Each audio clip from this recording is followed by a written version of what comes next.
নমস্কার, DT রিকাই lifestyle ব্লগে আপনাদের সকলকে স্বাগত জানাই। আজকে দিনটা একটু অন্যরকম, আজকে ব্লগটা স্টার্ট করছি আমার নিজের বাড়ি থেকে নয়, আমার বোনের বাড়ি থেকে।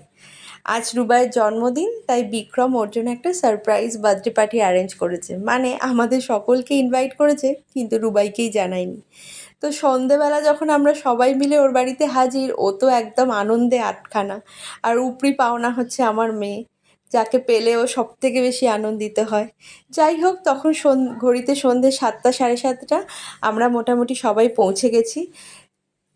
আমরা ছিলাম, তার সঙ্গে ছিল বিক্রমের বাড়ির কিছু লোকজন, যেমন ওর দিদি, জামাইবাবু, পিসিরা, মামা, মাইমা, দাদা, বৌদি, এই সকলেই। ঘরোয়াভাবে একটা ছোট্ট গেট টুগেদার আর কি। সবাই মিলে কিছুক্ষণ আড্ডা মারবো। পারপাসটা যদিও ওর জন্মদিন, কিন্তু ওই সবাই সবার সাথে দেখা হবে, আনন্দ, গল্প গুজব, এই আর কি। তো আমার মেয়ে ওদের বাড়ি পৌঁছে কিছুতেই ঘরে বসতে থাকবে না, কারণ ও জানে ওর মামামের বাড়িতে একটা বড় অ্যাকোরিয়াম আছে, আর ও মাছ দেখতে ভীষণ ভালোবাসে। তো শুরু করে দিয়েছে, তখন থেকে পৌঁছেই বায়না। আমরা তখন ঘরে বসে একটু গল্প গুজব করছি নিজেদের মধ্যে, একটু চা, স্ন্যাক্স এসব খাচ্ছি, কিন্তু ও কিছুতেই ঘরে থাকবে না। সেই সমানে ওর মিমোকে দেখিয়ে যাচ্ছে, ওপরের দিকে হাত দেখিয়ে, যে ওকে ওপরে নিয়ে চলো, ও মাছ দেখবে। তো যাই হোক, যেমন ইচ্ছা ওর, সেই অনুযায়ী ওর মিমো ওকে ওপরে নিয়ে অ্যাকোরিয়ামের সামনে দাঁড় করিয়ে দিয়েছে। আর ওপরে ছিল কাকু, বিক্রমের বাবা। উনি আবার ভীষণ মাছ ভালোবাসেন। এই অ্যাকোরিয়ামটা সম্পূর্ণ ওনার হাতেই তৈরি। মাছ কেনা, পরিষ্কার করা, অ্যাকোরিয়াম মেনটেন করা সব কাকুই করে থাকেন। তো কাকুও খুব খুশি হয়ে গেল যে কাকুর একজন পার্টনার হলো যে মাছ ভালোবাসে।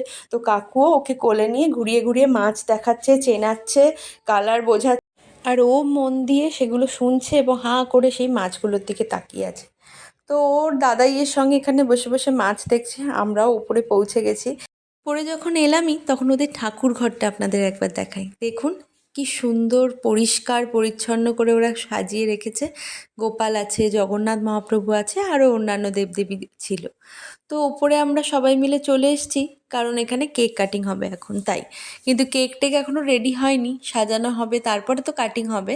তো তার আগে আমরা সবাই বসে নিজেদের মধ্যে গল্পগুজব করছি। এতক্ষণ এসে আমরা নিচেই বসেছিলাম, নিচে ওদের ডাইনিংয়ে বসে গল্প টল্প করছিলাম, একটু খাওয়া দাওয়া করলাম। এখন উপরে এসেছি।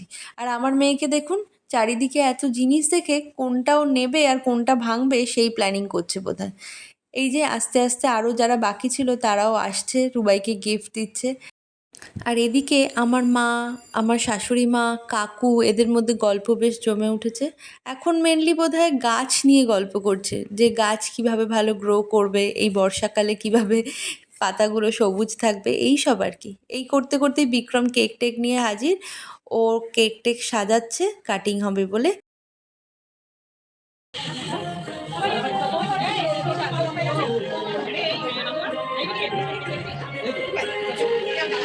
এই ওকে নে,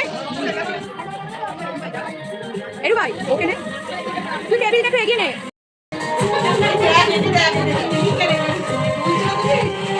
পাপু নাচো, পাপু নাচো।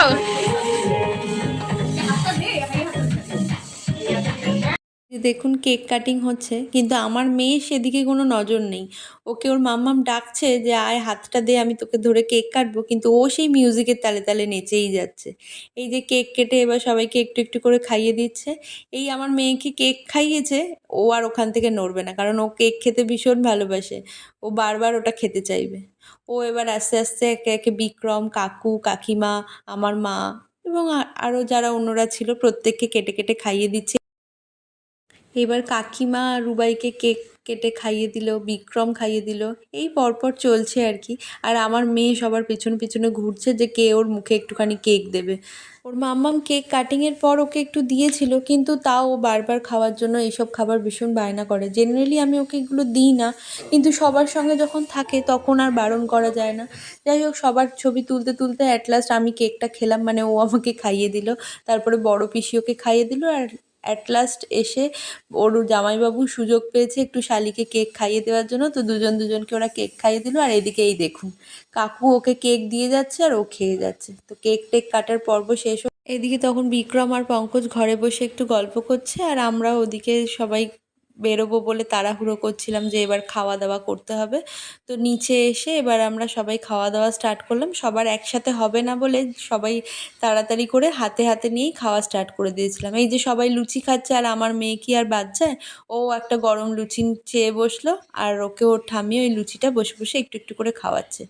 আমি আর মা এখানে দাঁড়িয়ে ওয়েট করছি বাবার জন্য, কারণ বাবার যেতে একটু লেট হয়েছিল। বাবা এলে তারপরে আমরা খাওয়া দাওয়া করব।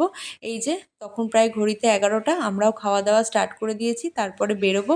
আমিও খেতে খেতে রুবাইকে একটু খাইয়ে দিলাম, কারণ তখন ওর ডিনার হয়নি। ব্যাস তারপরে আমরা খাওয়া দাওয়া শেষ করে বাড়ি ফিরে এলাম। ব্যাস আজ এইটুকুই। দেখা হবে পরের কোনো একটা ভিডিওয়ে। টাটা।